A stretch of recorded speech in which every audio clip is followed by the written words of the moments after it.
अंबेडकर भवन में डॉक्टर अंबेडकर और महात्मा फुले की जयंती मनाई गई। जी हां, मंत्री राव नरवीर सिंह सहित कई नेता मौजूद रहे और शिक्षा व समानता पर विशेष जोर दिया।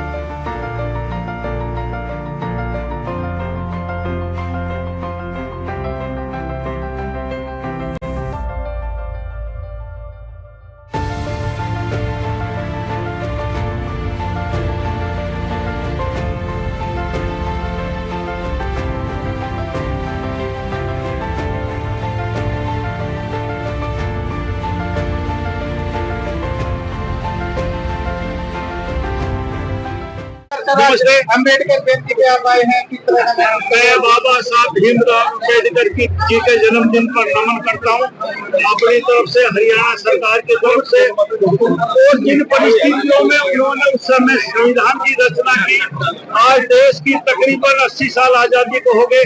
आज संविधान के अनुसार देश चल रहा है और विकसित भारत की ओर अग्रसर है। सर, कुछ अनुदान भी दिया आपने? जी, मैंने अनुदान दिया है।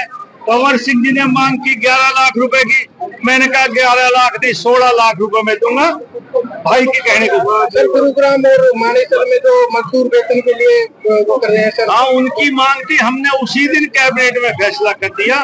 लेकिन दूसरे दिन मुझे भी आश्चर्य हुआ जब उन्होंने धरना प्रदर्शन किया कि ये कोई सुनियोजित कोई चाल है, जिसके हिसाब से जब कैबिनेट ने फैसला पहले दिन कर दिया, उसके बाद और सरकार क्या कर सकती है। सर, IMT गुडाना की भी बात आपने कही। हाँ, मैंने कहा जहाँ भी जमीन उपलब्ध होगी हम IMT महेंद्रगढ़ में जरूर बनाएंगे। सर, एक स्वास्थ्य मंत्री की तरफ से मुख्यमंत्री के लिए सर एक बयान आया, इच्छा जाहिर।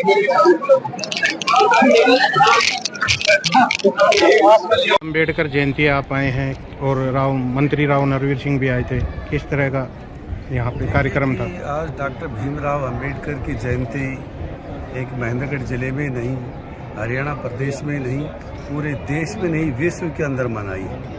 और ऐसे महापुरुष की जयंती मनाई है जिन्होंने आज़ादी के बाद इस संविधान की रचना की और उस संविधान के अंदर सब बातों को लिखा। और आज से हर गरीब का, हर शोषित, वंचित, लाचार, आर्थिक क्षेत्र से दृष्टि से जो कमज़ोर हैं, उनको उनकी विचारधारा के कारण, उनके बनाए हुए कानून के आधार पर उनको सुख सुविधाएँ और सहूलियत मिली। उन्होंने समानता के अधिकार की बात की, शिक्षा के अधिकार की बात की, अनेकों ऐसे काम डॉक्टर भीमराव अम्बेडकर के मैं श्रद्धासुमन अर्पित करता हूं कि उस महापुरुष ने इतने पहले विचार किया कि आने वाले समय में समाज में, देश में, प्रदेश में, राष्ट्र में किन किन बातों की परेशानी होंगी और उन परेशानियों का समाधान का मूल मंत्र संविधान में रचना की और उस संविधान के अनुसार देश चल रहा है। आज छोटा, बड़ा, गरीब और अमीर में कोई भेद नहीं है। ये सिर्फ उस महापुरुष डॉक्टर भीमराव अम्बेडकर की कलम से है।